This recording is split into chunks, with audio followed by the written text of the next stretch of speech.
धार्मिक स्थल, भारत के धरोहर और सबसे पहले बात करते हैं कांचीपुरम मंदिर का। कांचीपुरम मंदिर का यहाँ पे फिगर देख सकते हैं आप। कांचीपुरम मंदिर कहाँ है?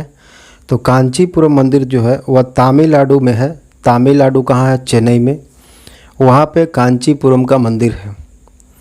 कांचीपुरम, जिसे केवल कांची कहा जाता था, भारत के तमिलनाडु राज्य में कांचीपुरम जिले में स्थित है।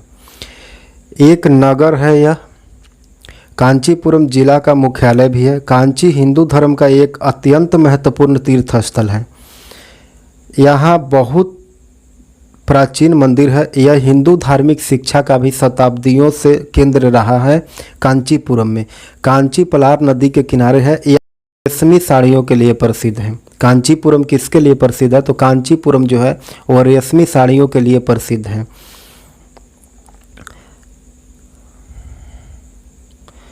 आगे बात करते हैं विलियम फोर्ड का।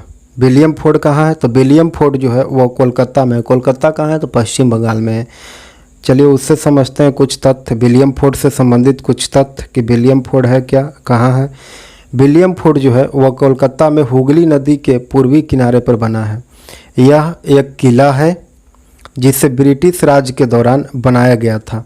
इसे इंग्लैंड के राजा विलियम तृतीय के नाम पर बनाया गया था। इसके सामने ही मैदान है जो कि किले का ही भाग है और वह कलकत्ता का सबसे बड़ा शहरी पार्क है।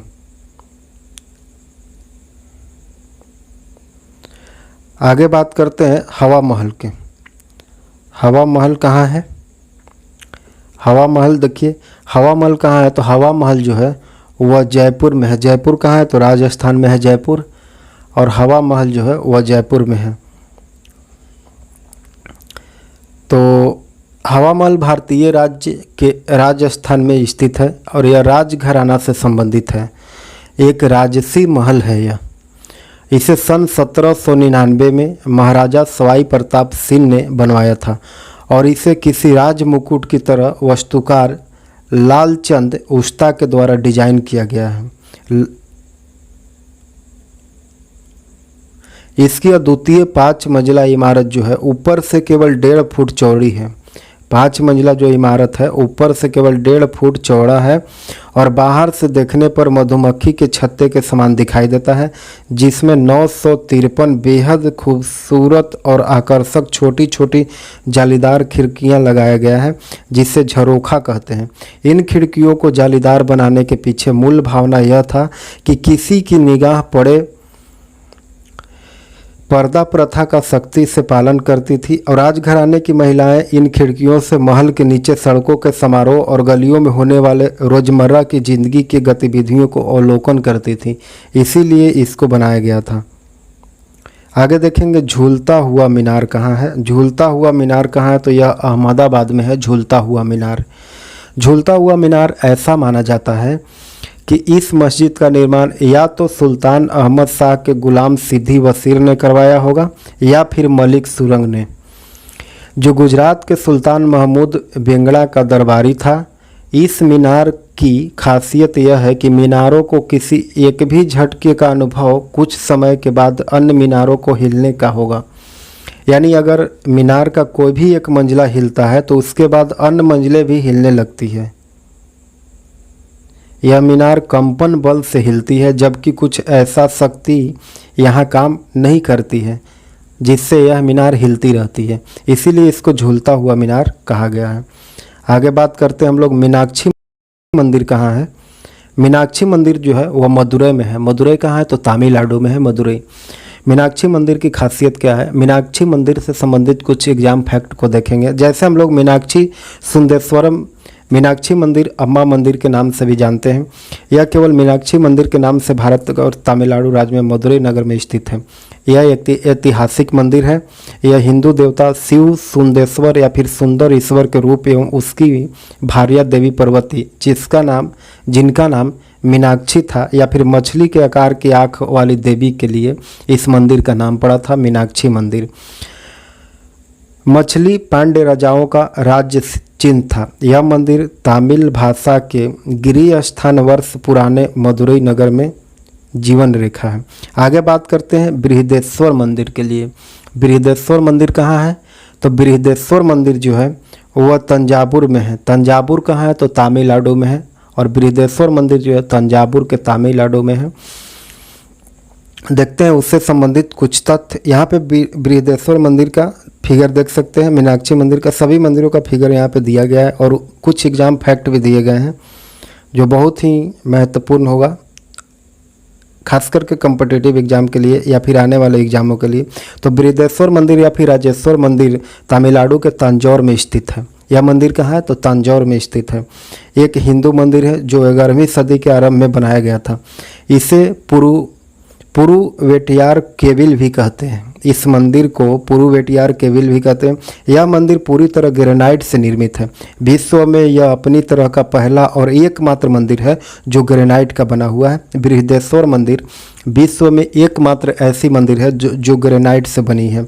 यह अपनी तरह पहला और एकमात्र मंदिर है जो ग्रेनाइट से बना हुआ है। यह अपनी भव्यता और वास्तुशिल्प और केंद्रीय गुंबद से लोगों को आकर्षित करती है। इसे यूनेस्को में विश्व धरोहर में भी शामिल किया गया है। बृहदेश्वर मंदिर को यूनेस्को के विश्व धरोहर में शामिल किया गया है, यूनेस्को मंदिर को। आगे बात करते हैं हेलीबीड को। हेलीबीड कहाँ है? तो हेलीबीड जो है वह बेलूर में है। बेलूर कहाँ है? तो कर्नाटक में है। यहाँ पे फिगर में देखिए हेलीबीड को। हेलीबीड भारत के कर्नाटक राज्य के हासन जिले में स्थित है। यह एक बस्ती है।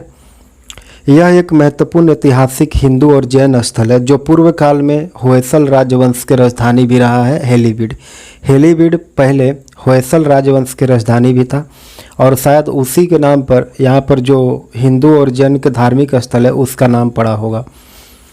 आगे हम लोग बात करते हैं सांची स्तूप का। सांची स्तूप कहाँ है? तो यह भोपाल में है। सांची स्तूप। सांची भारत के मध्य प्रदेश राज्य के रायसेन जिले के बेतवा नदी के तट पर स्थित एक छोटा सा गांव है। यह भोपाल से 4 किलोमीटर की दूरी पर पूर्वोत्तर में जो है वो बेस नगर में, विदिशा में 10 किलो की दूरी पर और मध्य प्रदेश के मध्य भाग में स्थित है सांची स्तूप। यहाँ कई बौद्ध स्मारक भी है जो 3री शताब्दी ईसा पूर्व और 12वीं शताब्दी के बीच का है। इसीलिए यहाँ पे सबसे ज़्यादा फेमस बौद्ध धर्म के लिए सांची स्तूप सबसे ज़्यादा विख्यात है।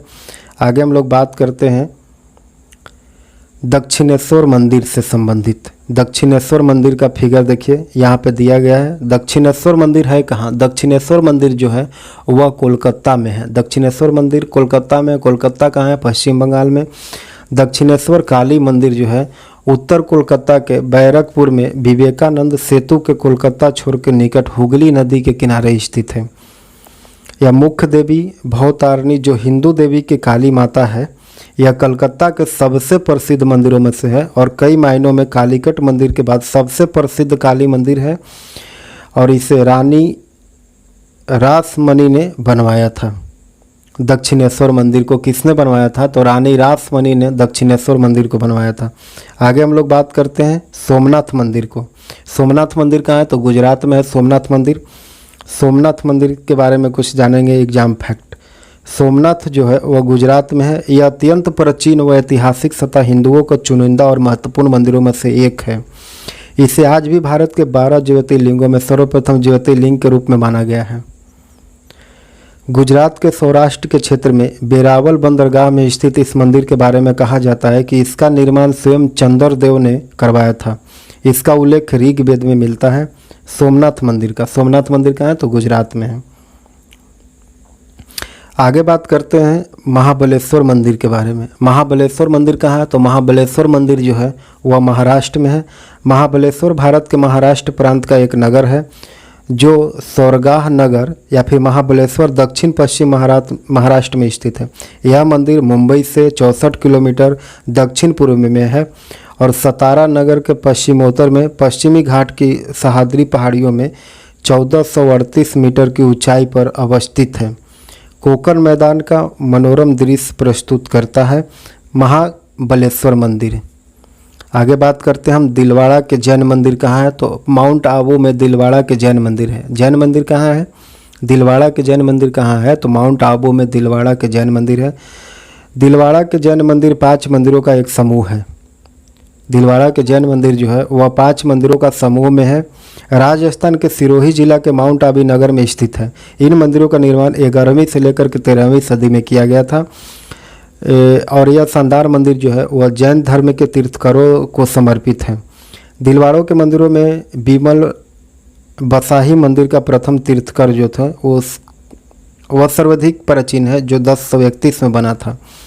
आगे हम लोग बात करेंगे कैलाश मंदिर के बारे में। कैलाश मंदिर है कहाँ? तो कैलाश मंदिर जो है वह एलोरा में है। एलोरा महाराष्ट्र में है और वहाँ स्थित है कैलाश मंदिर।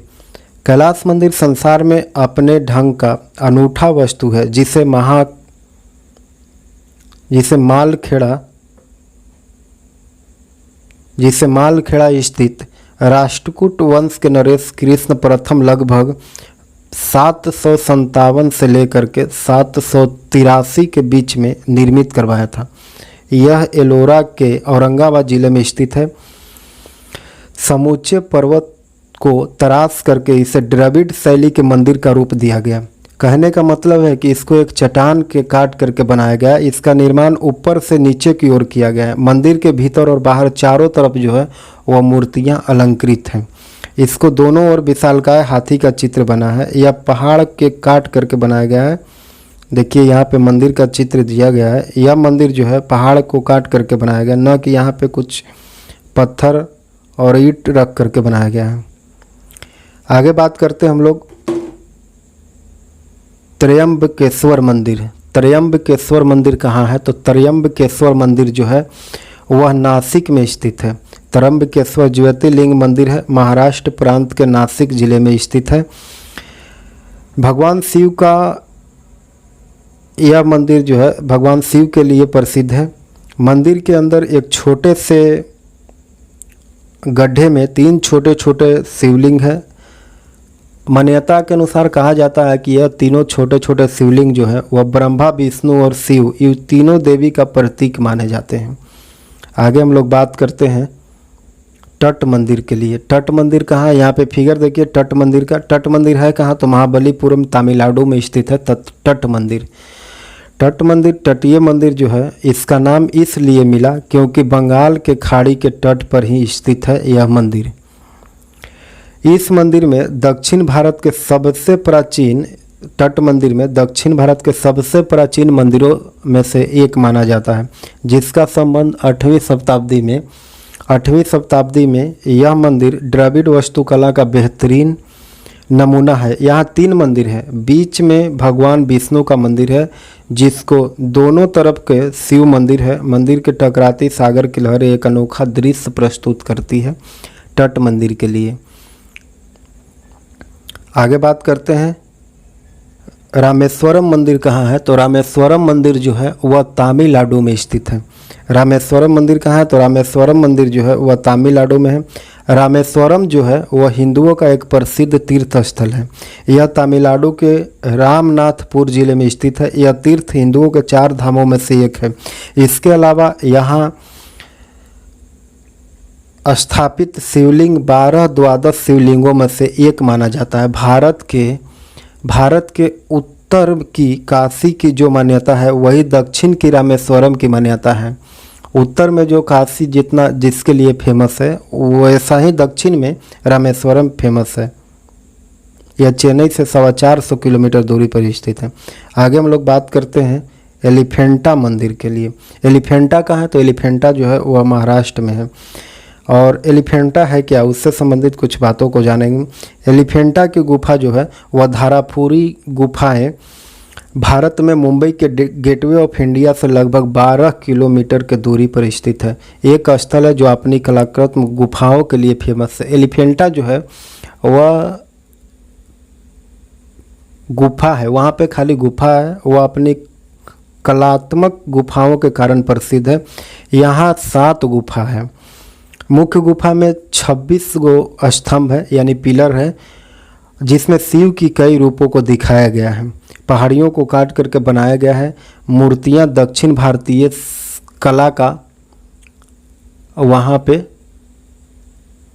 बतलाती है, दक्षिण भारतीय कला का प्रतीक बतलाती है। आगे हम लोग देखेंगे gateway of India. Gateway of India कहाँ है? तो गेटवे ऑफ इंडिया जो है वह मुंबई में स्थित है। आखिर गेटवे ऑफ इंडिया है क्या? गेटवे ऑफ इंडिया जो है वह मुंबई में स्थित है। गेटवे ऑफ इंडिया को भारत का प्रवेश द्वार कहा जाता है। गेटवे ऑफ इंडिया को भारत का प्रवेश द्वार कहा जाता है। भारत के मुंबई शहर के दक्षिण में समुद्र तट पर स्थित एक स्मारक है।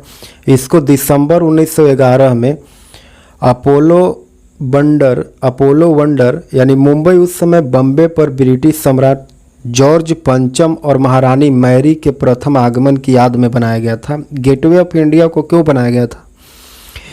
गेटवे ऑफ इंडिया को बनाया गया था कि उस समय ब्रिटिश सम्राट जॉर्ज पंचम का राज्य था और महारानी मैरी उस समय उनका आगमन होने वाला था भारत में, इसीलिए गेटवे ऑफ इंडिया को बनाया गया था उनके याद में। शाही यात्रा के समय प्रवेश द्वार का निर्माण नहीं हुआ था और सम्राट को एक कार्डबोर्ड संरचना के द्वारा शामिल करते हुए बधाई दी गई थी कि 16वीं शताब्दी के गुजरात वास्तुकला के तत्व को शामिल करते हुए इंडो सरासेनिक शैली में निर्मित इस स्मारक की आधारशिला मार्च 1913 में रखा गया था और वास्तुकार जॉर्ज विंटेंट द्वारा स्मारक का अंतिम डिजाइन 1914 में स्वीकार किया गया। यह 26 मीटर यानी कि 85 फीट ऊंची इस वस्तु का निर्माण बेसाल्ट चट्टानों से किया गया है।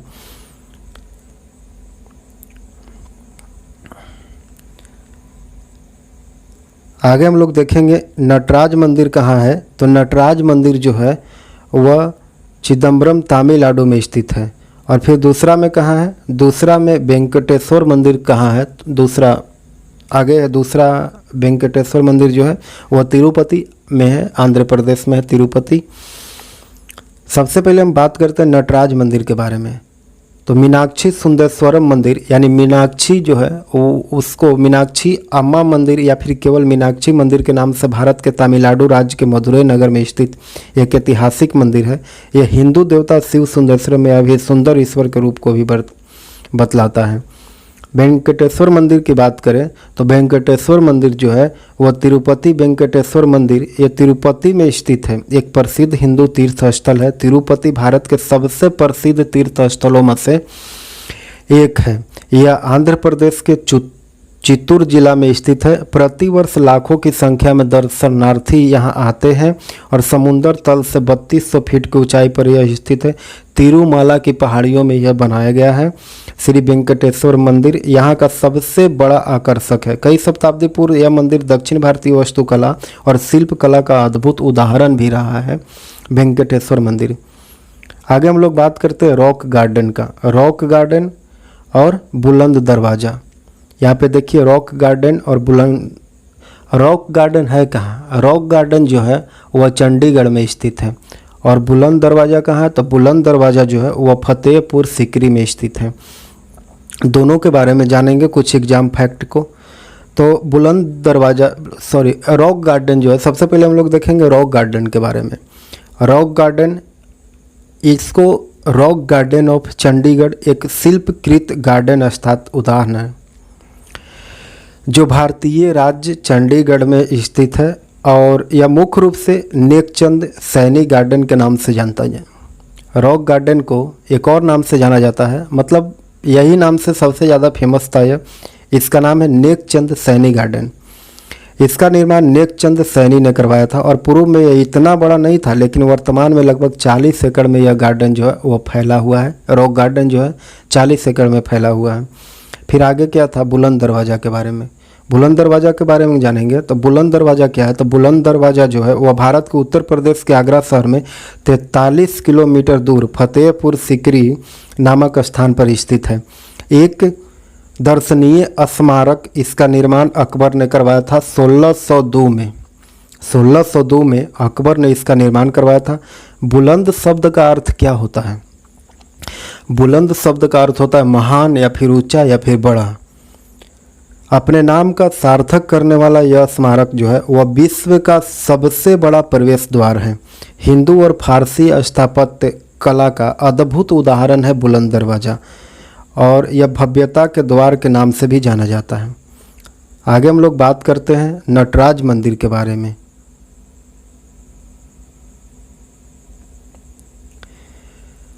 आगे देखेंगे 2.5 दिन का झोपड़ा और खजुराहो मंदिर।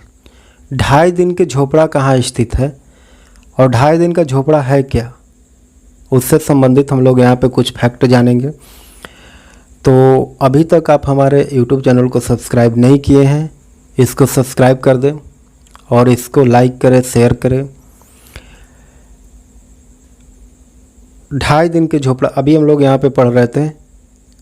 इस वीडियो में हम लोग पढ़ रहे हैं महत्वपूर्ण धार्मिक स्थल, पुरातत्व स्थल और वह कहाँ स्थित है उससे संबंधित महत्वपूर्ण तथ्यों को।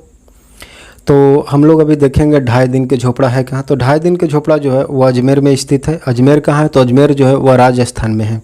फिर आगे बात करते हैं खजुराहो के मंदिर के बारे में। नीचे देखिए यहाँ पे खजुराहो का मंदिर और 2.5 दिन का झोपड़ा का फिगर भी दिया गया है। 2.5 दिन का झोपड़ा और खजुराहो के मंदिर।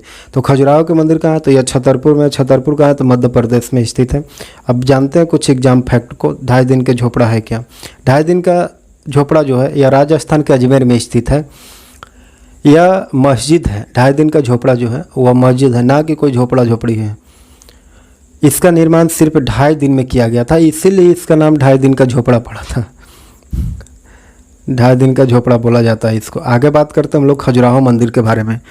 खजुराहो मंदिर जो है वह भारत के मध्य प्रदेश में स्थित है। यह प्रमुख शहर जो है इतने प्रसिद्ध और मध्यकालीन मंदिरों में से है, उसके लिए ही यह विख्यात है। यह मध्य प्रदेश के छतरपुर जिला में स्थित है और हिंदू कला और संस्कृति के शिल्पियों ने इस शहर के पत्थरों को मध्यकाल में उत्कीर्ण किया था और विभिन्न काम क्रीड़ाओं के इन मंदिरों में बेहद खूबसूरती से उभारा गया। यहाँ पे आप देखिएगा इसका फिगर तो कुछ अलग ही दिखाई देगा, खजुराहो के मंदिर का फिगर। आगे बात करते हैं हम लोग स्वर्ण मंदिर के बारे में। स्वर्ण मंदिर और फिर अमरनाथ की गुफा। स्वर्ण मंदिर है कहाँ। स्वर्ण मंदिर जो है वह अमृतसर पंजाब में स्थित है और अमरनाथ की गुफा कहाँ, तो यह श्रीनगर जम्मू कश्मीर में स्थित है। जानते हैं स्वर्ण मंदिर के बारे में कुछ बातों को। स्वर्ण मंदिर जो है इसको श्री हरमंदिर साहिब के नाम से भी जाना जाता है। स्वर्ण मंदिर को यह सिख धर्मावलंबियों का सबसे पावन धार्मिक स्थलों में से एक है। सबसे प्रमुख गुरुद्वारों में से एक है स्वर्ण मंदिर, जिसे दरबार साहिब कहा जाता है। यह पंजाब में स्थित है। यह आकर्षण का सबसे बड़ा केंद्र है। अमृतसर शहर जो है वह स्वर्ण मंदिर के चारों तरफ बसा हुआ है। अमृतसर का नाम जो वास्तव में उस सरोवर के नाम पर ही रखा गया था, जिसका निर्माण गुरु रामदास ने स्वयं अपने हाथों से किया था। यह गुरुद्वारा इसी सरोवर के बीचों बीच स्थित है। यहाँ पे फिगर में भी देख सकते हैं, यह गुरुद्वारा जो है एक सरोवर के बीचों बीच स्थित है और इस गुरुद्वारे का निर्माण यानी इस सरोवर का निर्माण जो है गुरु रामदास ने स्वयं अपने हाथों से किए थे। आगे हम लोग देखेंगे, देखिए यहाँ पे अमरनाथ के मंदिर है। यहाँ पे बर्फ़ के शिवलिंग है, भगवान शिव का लिंग है, वह बर्फ़ से बनता है हर एक साल। अमरनाथ हिंदुओं का एक प्रमुख तीर्थ स्थलों में से एक है। यह कश्मीर राज्य के श्रीनगर शहर में स्थित है।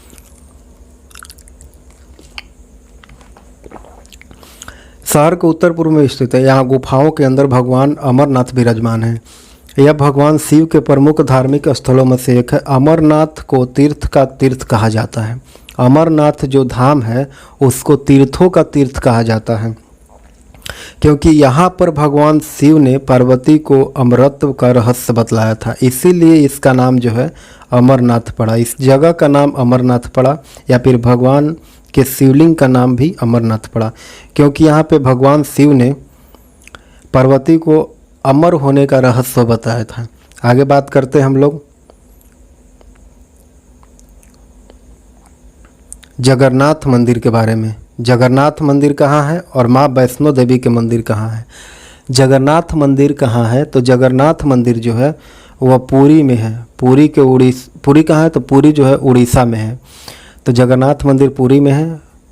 और दूसरा में देखेंगे माँ वैष्णो देवी के मंदिर। वैष्णो देवी मंदिर कहाँ है, तो यह जम्मू कश्मीर में स्थित है। दोनों को जानेंगे। सबसे पहले देखेंगे हम लोग पुरी मंदिर के बारे में। पुरी में भगवान जगन्नाथ का एक मंदिर स्थित है। पुरी शहर में भगवान जगन्नाथ का एक मंदिर स्थित है। यह हिंदुओं का प्रमुख मंदिरों में से एक है। यह मंदिर भगवान जगन्नाथ यानी कि श्री कृष्ण को समर्पित है। यह भारत के उड़ीसा राज्य के तटवर्ती शहर पुरी में स्थित है। जगन्नाथ शब्द का अर्थ होता है जगत के स्वामी। यह हिंदुओं के 4 धामों में से एक है। यह वैष्णव संप्रदाय का मंदिर है जो भगवान शिव के अवतार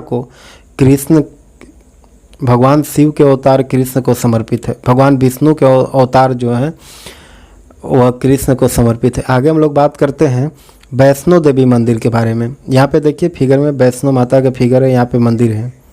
यहाँ पे वैष्णो माता का फिगर है, यहाँ पे मंदिर का चित्र है। यह पहाड़ पे मंदिर है वैष्णो देवी मंदिर। वैष्णो देवी मंदिर हिंदू का सबसे पवित्र मंदिरों में से एक है। यह मंदिर जम्मू कश्मीर में स्थित है।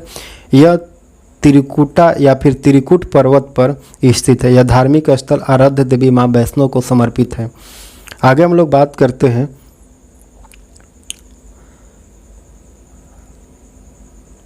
सारनाथ के बारे में। सारनाथ कहाँ है? यहाँ पे फिगर में देख सकते हैं सारनाथ के और महाबलीपुरम के भी।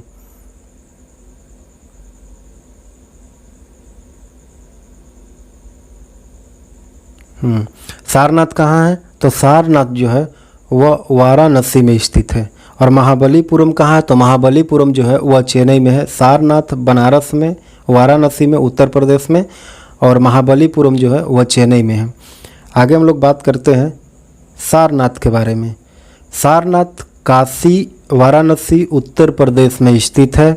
यह बौद्ध तीर्थ स्थलों में से एक है। यहाँ ज्ञान प्राप्ति के पश्चात भगवान बुद्ध ने अपना प्रथम उपदेश यही दिया था, जिसे धर्म चक्र प्रवर्तन के नाम से जाना जाता है। भगवान बुद्ध का जो प्रथम उपदेश था उसको किस नाम से जाना जाता है? तो उसको धर्म चक्र प्रवर्तन के नाम से जाना जाता है, जो सारनाथ में भगवान बुद्ध ने दिए थे, जो बौद्ध मत के प्रचार प्रसार का आरंभ किया था। और यह स्थान बौद्ध धर्म के 4 प्रमुख तीर्थ स्थलों में से एक है सारनाथ। यहाँ पे फिगर में आप सारनाथ के देख सकते हैं। यह बौद्ध धर्म के लिए प्रसिद्ध है। आगे हम लोग बात करते हैं महाबलीपुरम के बारे में। यह मंदिर देखिए, यह महाबलीपुरम का मंदिर है। इससे संबंधित कुछ फैक्ट को देखेंगे। तो चलिए सबसे पहले हम लोग यहाँ पे देखेंगे महाबलीपुरम दक्षिण भारत के शहर चेन्नई में स्थित है। कहाँ है महाबलीपुरम? तो चेन्नई में है। और चेन्नई से लगभग 60 किलोमीटर की दूरी बंगाल के खाड़ी के किनारे यह मंदिर एक मंदिर का कस्बा है। यहाँ महाबली के अनेक प्रसिद्ध मंदिर हैं। तट मंदिर और रथ मंदिर इनमें सबसे प्रसिद्ध मंदिर है। महाबलीपुरम जो चेन्नई में है वहाँ पे बहुत सारे मंदिरों का यानी कस्बा है। वहाँ पे 2 मंदिर जो है वो सबसे ज़्यादा फेमस है। कौन कौन मंदिर? एक तट मंदिर और एक रथ मंदिर सबसे ज़्यादा प्रसिद्ध है। आगे बात करते हैं हम लोग जगन्नाथ मंदिर। आगे बात करते हैं हॉलीवुड के बारे में।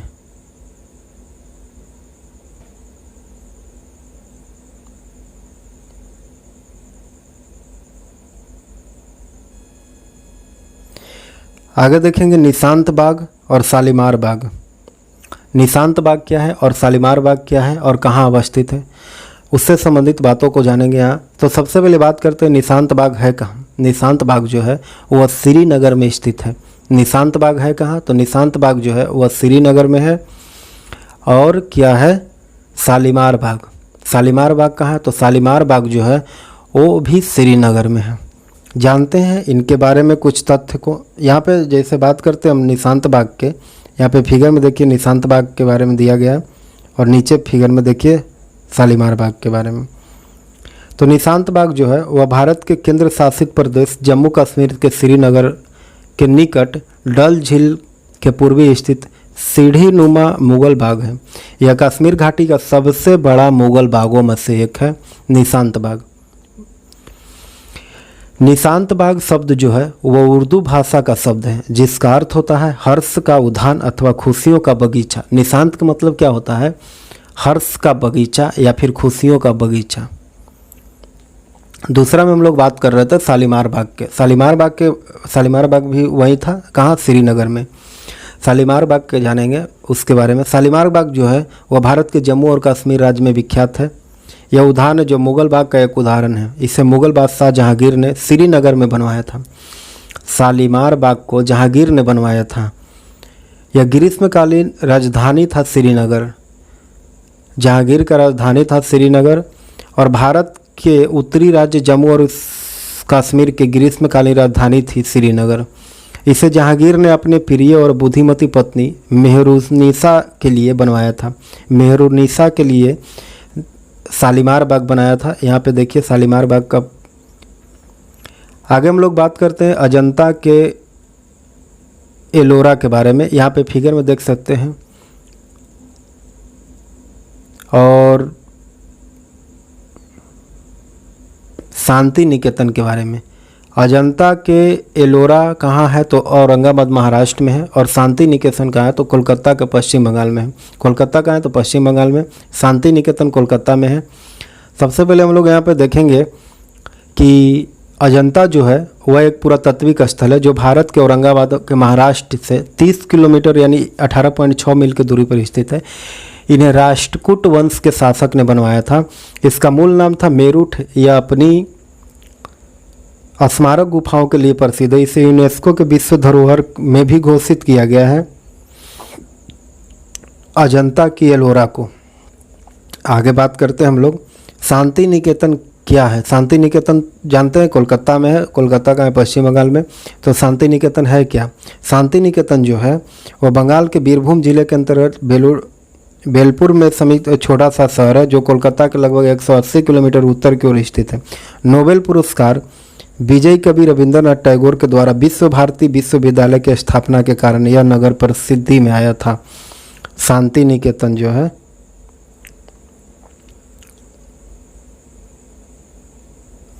आगे हम लोग बात करते हैं जामा मस्जिद के बारे में और डल झील के बारे में। जामा मस्जिद कहाँ है और डल झील कहाँ है? तो जामा मस्जिद जो है वह दिल्ली में स्थित है और डल झील जो है वह श्रीनगर में स्थित है। जानते हैं कुछ तथ्य को जामा मस्जिद के बारे में। जामा मस्जिद जो है वह दिल्ली में स्थित है। यह लाल पत्थर और संगमरमर का बना हुआ है। लाल किले से महद जामा मस्जिद जो है वह 500 मीटर की दूरी पर जामा मस्जिद स्थित है। लाल किला से कितना दूर पर है? 500 मीटर की दूरी पर स्थित है जामा मस्जिद, जो भारत के सबसे बड़ी मस्जिद में से एक है। इस मस्जिद का निर्माण 1650 में शाहजहां ने शुरू करवाया था। जामा मस्जिद को कौन बनवाया था? शाहजहां ने बनवाया था। यहाँ पर फिगर में देखिए जामा मस्जिद का दिया गया है। इसको कौन बनवाया था? तो शाहजहां ने बनवाया था। इसे बनवाने में 6 साल लगे थे और 10 लाख रुपया भी लगा था जामा मस्जिद को बनवाने में। यह मस्जिद बलुआ पत्थर और सफ़ेद संगमरमर से निर्मित है। इस मस्जिद में उत्तर और दक्षिण द्वारों से प्रवेश किया जा सकता है। एक और ख़ास बात यह है कि पूर्वी द्वार जो है वह केवल शुक्रवार को ही खुलता है। इसके बारे में कहा जाता है कि सुल्तान इसी द्वार का प्रयोग करते थे।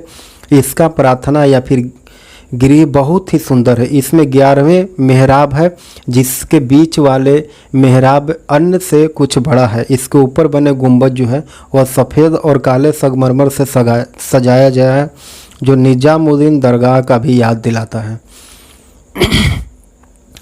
जामा मस्जिद जो है वह निजामुद्दीन दरगाह को भी याद दिलाता है। आगे बात करते हैं डल झील के बारे में। डल झील जो है वह कश्मीर के श्रीनगर में फैला हुआ है। कश्मीर का एक सुप्रसिद्ध झीलों में से एक है। यह 3 दिशाओं से पहाड़ियों से घिरी हुई है डल झील। यह जम्मू कश्मीर की दूसरी सबसे बड़ी झील है। इसमें पहाड़ के स्रोतों से जल आता है और कश्मीर के बहुत से ऐसे झील है जो आकार इससे मिलती जुलती है। इसके 4 प्रमुख जलाशय हैं: गगरीबल जलाशय, लोकुट डल, बोर्ड डल तथा नागिन। आगे बात करते हैं हम लोग लिंगराज मंदिर के बारे में और सूर्य मंदिर या फिर काला पैगोडा के बारे में। लिंगराज मंदिर है कहाँ? लिंगराज मंदिर है कहाँ? तो लिंगराज जो मंदिर है वो उड़ीसा में स्थित है। और सूर्य मंदिर या फिर काला पैगोडा के मंदिर कहाँ है? तो भोपाल में स्थित है। हम बात करते हैं लिंग मंदिर के बारे में। यहाँ पे फिगर में देखिए लिंग मंदिर को दिया गया है और यहाँ पे काला पैगोडा या फिर सूर्य मंदिर के बारे में। तो लिंगराज मंदिर जो है वह भारत के उड़ीसा के प्रांत की राजधानी भुवनेश्वर में स्थित है। यह भुवनेश्वर का मुख्य मंदिर है तथा इन नगरों के प्राचीनतम मंदिरों में से एक है। यह भगवान भुवनेश्वर को समर्पित है। इसे अयाती केसरी ने 11वीं सदी से लेकर के 12वीं सदी के बीच में बनवाया था, किंतु इसके कुछ हिस्से जो है वह 1400 वर्ष से भी अधिक पुराने हैं। इस मंदिर का वर्णन 6वीं शताब्दी के लेखों में भी आता है। कौन मंदिर का? लिंगराज मंदिर का। आगे बात करते हैं सूर्य मंदिर के बारे में या फिर काला पैगोडा के बारे में। काला पैगोडा या फिर सूर्य मंदिर जो है वह कोणार्क मंदिर में लाल बलुए पत्थर का सूर्य देव के रथ के बेहतरीन नक्काशी किया गया है। मंदिर स्थल को 12 जोड़ी चक्रों वाले 7 घोड़े से खींचे जाते हुए सूर्य के एक रथ के रूप में बनाया गया है और इनमें से एक ही घोड़ा बचा हुआ है। आगे बात करते हैं विजय स्तंभ के बारे में और चार मीनार के बारे में। विजय स्तंभ कहाँ है और चार मीनार कहाँ है? तो विजय स्तंभ जो है वह चित्तौड़गढ़ के राजस्थान में स्थित है। चित्तौड़गढ़ कहाँ है? तो राजस्थान में है। और चार मीनार कहाँ है? तो यह हैदराबाद में है। विजय स्तंभ जो है वह चित्तौड़ के राजस्थान में, यहाँ पे फिगर में देखिए विजय स्तंभ के बारे में। विजय स्तंभ भारत के राजस्थान के चित्तौड़गढ़ में स्थित है। यह स्तंभ जो है या फिर टावर है, इसे मेवाड़ के नरेश राणा कुंभा ने महमूद खिलजी के नेतृत्व वाली मालवा और गुजरात के सेनाओं पर विजय जब किए थे तब उसकी याद में बनाया गया था, सन 1440 से लेकर के 48 के बीच में। राजस्थान पुलिस और माध्यमिक शिक्षा बोर्ड का यह प्रतीक भी रहा है। यह प्रतीक है विजय स्तंभ का, राजस्थान पुलिस के लिए भी और माध्यमिक शिक्षा के लिए भी कीर्ति स्तंभ माना जाता है। राजस्थान के लिए यह इमारत को कीर्ति स्तंभ के रूप में जाना जाता है या फिर माना जाता है। आगे बात करते हैं इसके वास्तुकार कौन थे। इसके वास्तुकार मंडन, जैता और उनके पुत्र नापा पुंजा थे। उपेंद्र नाथ डे ने इसको प्रथम मंजिल या फिर विष्णु मंदिर होने का कारण विष्णु ध्वज कहा है। आगे बात करते हैं चार मीनार के बारे में। यहाँ पे देखिए चार मीनार का फिगर। चार मीनार के बारे में, चार मीनार है कहाँ? तो हैदराबाद में। चार मीनार 1591 में निर्मित भारत के हैदराबाद के तेलंगाना में एक स्मारक और मस्जिद है। यह विश्व स्तर पर हैदराबाद के प्रतीक के रूप में जाना जाता है और भारत में सबसे अधिक मान्यता प्राप्त संरचनाओं में सूचीबद्ध है चार मीनार। लंबे इतिहास में 400 से अधिक वर्षों के लिए इसकी शीर्ष मंजिल पर एक मस्जिद का अस्तित्व भी शामिल है। ऐतिहासिक और धार्मिक रूप से महत्वपूर्ण यह संरचना के आसपास लोकप्रिय और व्यस्त स्थानीय बाजारों के लिए जाना जाता है। आगे बात करते हैं हम्पी के बारे में और चिल्का झील के बारे में। हम्पी कहाँ है और चिल्का झील कहाँ है? तो हम्पी है कहाँ? हम्पी जो है वह कर्नाटक में है और चिल्का झील जो है वह उड़ीसा में है। हम्पी कहाँ है? तो कर्नाटक में। यहाँ पे देखिए हम्पी मध्यकालीन हिंदू राज्य विजयनगर साम्राज्य की राजधानी थी और तुंगभद्रा नदी के तट पर यह नगर अब हम्पी के नाम से जाना जाता है। यह अब केवल खंडहर के रूप में है, इन्हें देखने की प्रतीक है। यह हम्पी जो है यह मध्यकालीन हिंदू राज्य विजयनगर साम्राज्य की राजधानी थी। अब हम्पी को केवल दार्शनिक रूप से ही देखा जाता है। समृद्धिशाली सभ्यता और निवास करती होगी। भारत के कर्नाटक राज्य में स्थित यह नगर यूनेस्को के विश्व विरासत स्थलों में शामिल किया गया है। हर साल यहाँ पर्यटक और तीर्थयात्री आते हैं और हम्पी का विशाल फैलाव गोल चट्टानों के टीलों पर फैला है। घाटियों और टीलों के बीच में 500 से अधिक स्मारक चिन्ह हैं। इनमें मंदिर, महल, तहखाने, जल खंडहर, पुराने बाजार, शाही मंडप, गढ़, चबूतरे, राजकोष आदि बहुत सारे इमारत का अवशेष यहाँ देखने को मिलेगा हम्पी में। आगे बात करते हैं चिल्का झील के बारे में। चिल्का झील के बारे में क्या कहता है कि चिल्का झील जो है वो भारत के उड़ीसा राज्य के पुरी, खोची और गंजाम जिले में स्थित है। एक अर्ध खारे जल के अनुपम झील है। यह कई धाराओं से जल आता है और पूर्व में बंगाल की खाड़ी में यह जल जो है वह बहता है।